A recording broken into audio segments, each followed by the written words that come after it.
manipulação e conquista, expressões da invasão cultural e, ao mesmo tempo, instrumentos para mantê-la. Não são caminhos da libertação, são caminhos de domesticação. Vamos falar sobre decolonialidade?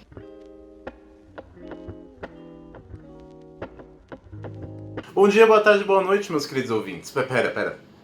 Abertura errada. Oi, eu sou o Bracate, sejam bem-vindos à Casa do Baralho e hoje eu vou falar sobre ficção decolonial, mais especificamente fantasia decolonial, e eu também vou apresentar dois projetos maravilhosos que eu estou envolvido. Um deles alguns de vocês já sabem, e eu vou falar lá pro meio do vídeo com a ajuda de uma convidada especialíssima. E o outro vocês vão ter que ficar até o final do vídeo para saber, então confiram. Bom, o foco desse vídeo não é discutir a descolonialidade em si, e vocês vão entender o porquê mais pra frente, mas sim falar sobre a fantasia decolonial que eu mesmo li. Mas é bom a gente ter um panorama sobre o que é esse conceito da decolonialidade. Bom, vamos lá. A decolonialidade, ou descolonialidade com um S, ela surge lá pro final da década de 90 durante o giro descolonial da América Latina. Esse giro é protagonizado por autores como Henrique do Céu, Walter Mignolo e Aníbal Quijano. Mas ele tem raízes antigas. Alguns autores citam Simão Bolívar, o grande libertador das Américas, como o pontapé inicial do movimento da descolonialidade, e outros citam a Revolução Haitiana. Eu não concordo com nenhuma dessas definições, dessas ideias. Na minha concepção, a ideia de decolonialidade, enfim, os embriões dessa ideia vão ter raízes em três filósofos marxistas revolucionários. No caso, Frantz Fanon, autor de Pele Negra, Máscaras Brancas e também autor de Condenados da Terra, e Aimé Césaire, autor de Discursos sobre o Colonialismo, e José Carlos Mariátegui, autor de 7 ensaios de interpretação da realidade peruana. Bom, depois de ter falado sobre a origem do movimento, você deve estar se perguntando ainda o que é, né, a decolonialidade. Vamos lá.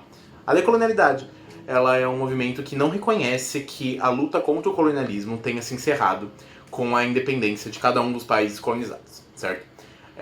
Ele entende que a colonização ela continua acontecendo, mesmo depois da independência, através de meios não necessariamente militares, mas principalmente culturais.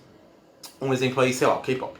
E aí entra a frase que eu falei no começo do vídeo, certo? Que é do incrível e maravilhoso patrono da educação brasileira, dono do terceiro livro mais citado no mundo das ciências sociais, que é Paulo Freire, né? O conceito de invasão cultural em Paulo Freire é o mesmo conceito de colonização do ser na descolonialidade. A ideia de que países imperialistas colonizam a sociedade, o corpo e a mente dos cidadãos de países subalternos. A decolonialidade também considera que a gente deve combater a todo custo essa colonização do ser através da exposição à cultura e imagens dos povos oprimidos. E também da rejeição da opressão em forma de invasão cultural. Cito aqui, mais uma vez, o Paulo Freire, quando ele fala que o que há de fazer é propor aos oprimidos os slogans dos opressores, como problema, proporcionando-se assim a sua expulsão de dentro dos oprimidos. As produções culturais de um povo, elas perpassam muito a literatura ficcional, certo? Um ótimo jeito de entender o pensamento de um grupo de pessoas é entender as utopias que eles constroem. E aqui eu não estou usando o termo de utopia no sentido de uma fantasia inalcançável, que foi o sentido que foi criado pela obra Utopia de Thomas More. Na verdade, eu uso aqui utopia no sentido original da palavra, que é o com topos, em grego, um não lugar, ou seja, uma realidade que a gente não vive. Eu vou linkar aqui em cima, aqui, um vídeo muito bom da Sabrina do Tese 11, onde ela fala bem sobre o significado real da utopia. E é aqui que entra a ficção descolonial, né? E principalmente a fantasia decolonial, certo? A fantasia, ela é o suprassumo da utopia, ela é o jeito mais puro de pensar esse não lugar. Unindo todos esses conceitos, a gente chega na ideia de que a fantasia decolonial é a fantasia que resgata a cultura e a história de um povo colonialmente oprimido, certo? Ela é, em última instância, a fantasia decolonial ela se opõe, em última instância, a uma história, a uma narrativa e a uma cultura eurocêntrica, certo? Desse modo, a leitura de narrativas fantásticas que não bebem da mesma fonte do eurocentrismo é uma forma individual de resistência. Mas é bom lembrar que ações individuais não mudam opressões sistêmicas. Então, a leitura de uma fantasia tipo Filho de Sangue e Osso, da Tomi Adeyemi, não é para ser um fim em si mesmo, certo? É sim para ser uma sementinha para fazer a gente pensar em como a nossa mente ela é moldada pela mentalidade colonial, pela mentalidade eurocêntrica. E para a gente poder impulsionar ações maiores de resistência. Tem muito mais a se falar sobre o tópico de decolonialidade, ele é um tópico riquíssimo, mas eu vou parar por aqui e vocês vão entender o porquê lá pro fim do vídeo. Chegou a hora da gente falar quais livros de fantasia decolonial que eu mesmo li. Mas antes de eu falar quais livros eu li, eu vou passar por uma convidada muito mais do que especial, então, Por favor. Oi gente, tudo bom com vocês? Eu sou a Mira do Mira Reading Maps e eu estou muito feliz de estar aqui a convite do Bara, essa pessoa maravilhosa que eu me tornei amiga. Muito obrigada, eu me sinto muito honrada de estar aqui com todo mundo. Vou falar um pouquinho sobre esse projeto que a gente criou, que é Fantasia Descolonial. Esse projeto meio que surgiu da vontade de ler fantasias descoloniais, porque eu tava um dia lá no Twitter e aí eu falei assim, eu queria muito ler livros desse tipo, porque eu tinha acabado de ler um livro, né, e eu falei assim, eu nem conheço o autor, eu não conheço títulos, e depois eu falei que eu queria ler um outro livro, e o Bara falou assim, amiga, eu também quero ler, e de alguma forma a gente se juntou, aí a gente fez uma lista de livros, de autores. Quando a gente viu, a gente já tinha falado pra todo mundo que a gente tava fazendo. É uma coisa muito legal. E hoje eu tô aqui pra falar um pouquinho sobre 3 livros que eu já li, que são fantasias descoloniais, e eu convido vocês também a apreciar essas obras. O primeiro livro que eu vou mostrar pra vocês é Golem o Gênio, um livro que eu li e eu amei de paixão. Esse livro, ele é muito bom e eu recomendo pra todo mundo. A história desse livro aqui, ele vai se centrar em 2 personagens. Um deles é a Chava, ela é uma golem, uma criatura ali da mitologia e da cultura judaica. Ela é feita a partir do barro e ela é trazida à vida por meios de alquimia, muito legal. E vai contar também a história do Ahmed, que ele é um gênio, então ele vem ali da cultura árabe pré-islâmica, muito legal.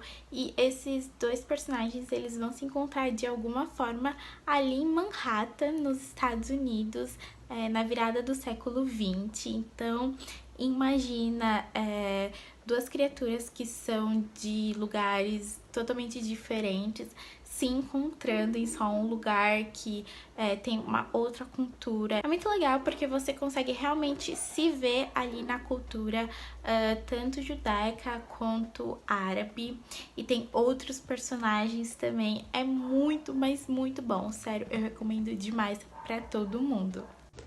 Bom, o terceiro e último livro que eu trouxe pra vocês aqui é A Rebelde do Deserto. Eu deixei pra trazer esse livro aqui por último porque ele é um livro um pouco contraditório, tem algumas tretas envolvendo esse livro.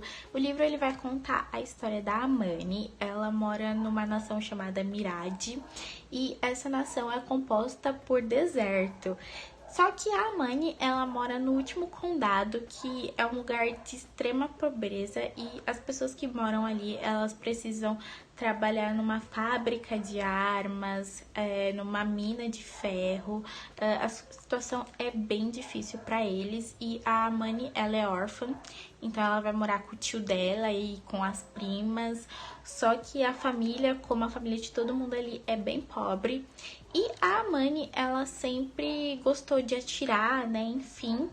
E até que um dia ela resolve fugir de casa no meio da madrugada para se envolver ali num torneio de tiro. Só que ela tá disfarçada de menino, porque essa sociedade aqui é bem machista, por assim dizer. As mulheres, elas não podem fazer muitas coisas. E a Amani, né, ela se envolve nesse torneio com um forasteiro e eles acabam se envolvendo numa arriscada muito grande e eles precisam fugir. E aí a Amani, gente, ela não sabe o que ela tá fazendo, porque ela tá indo pra uns lugares assim que ela nunca imaginou.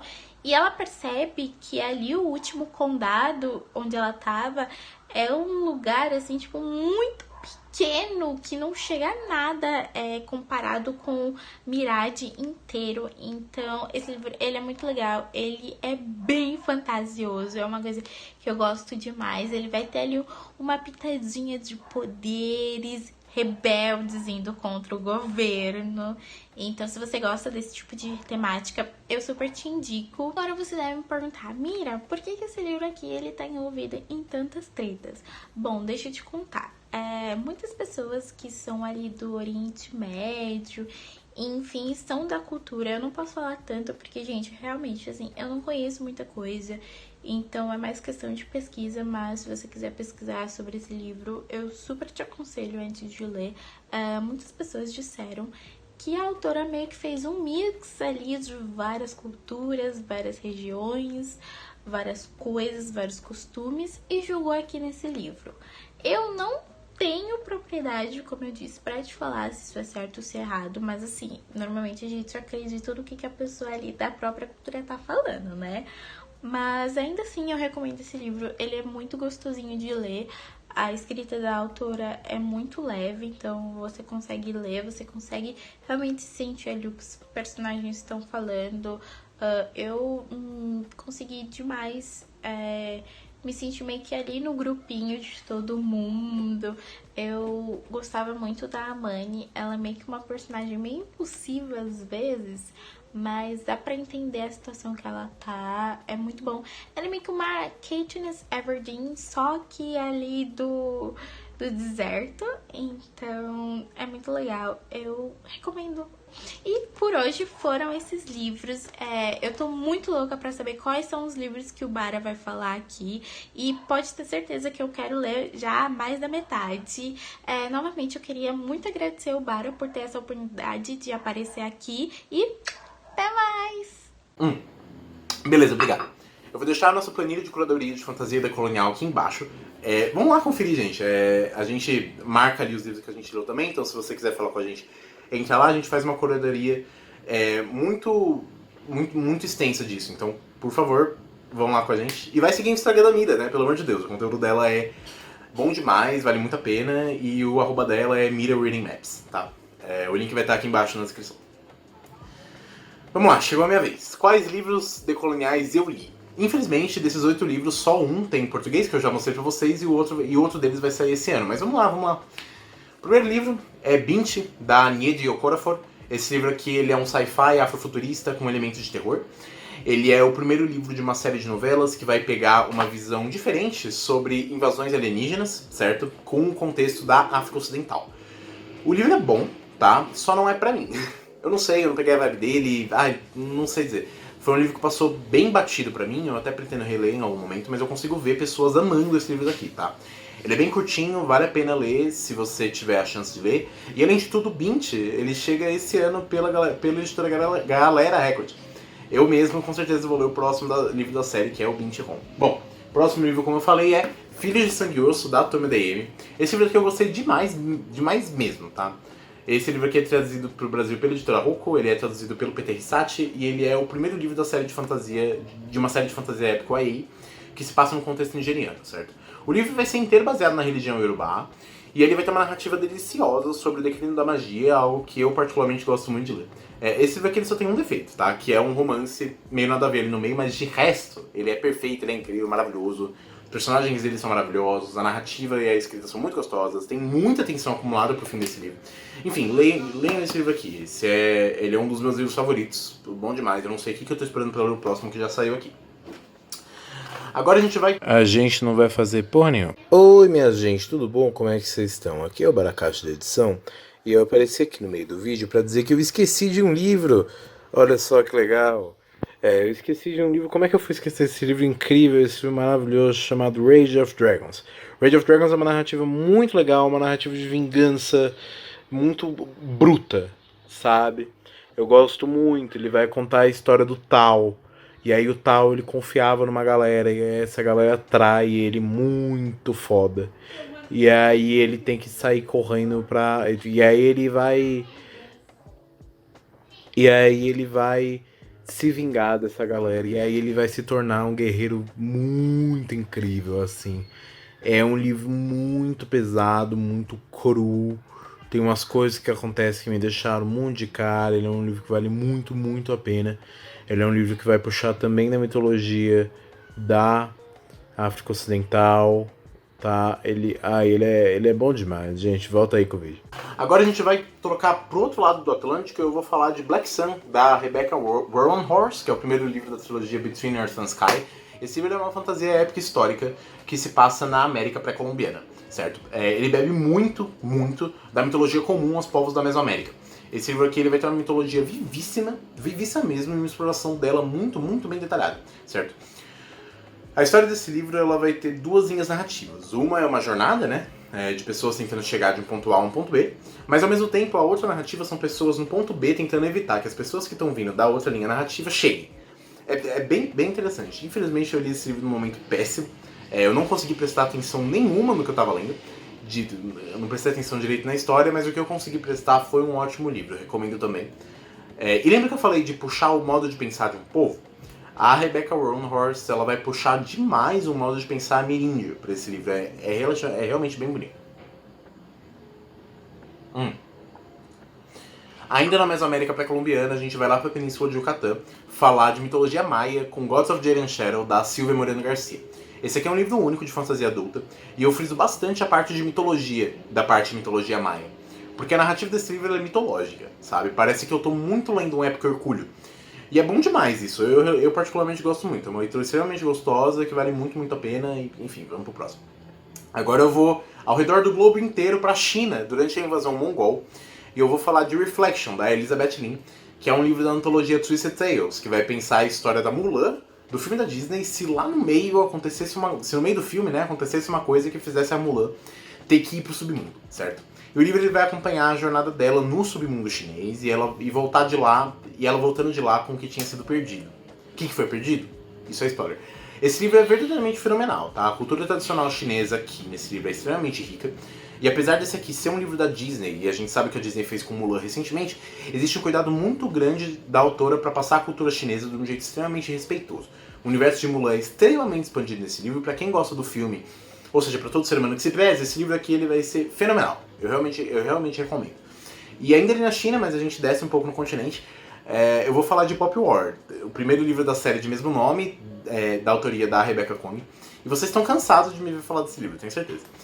Podem vir aqui para esse vídeo para ver eu falar com mais detalhes sobre esse livro, mas ele foi o meu livro favorito do ano passado, certo? Ele é o primeiro livro de uma trilogia de fantasia épica, militar, que se passa num contexto chinês.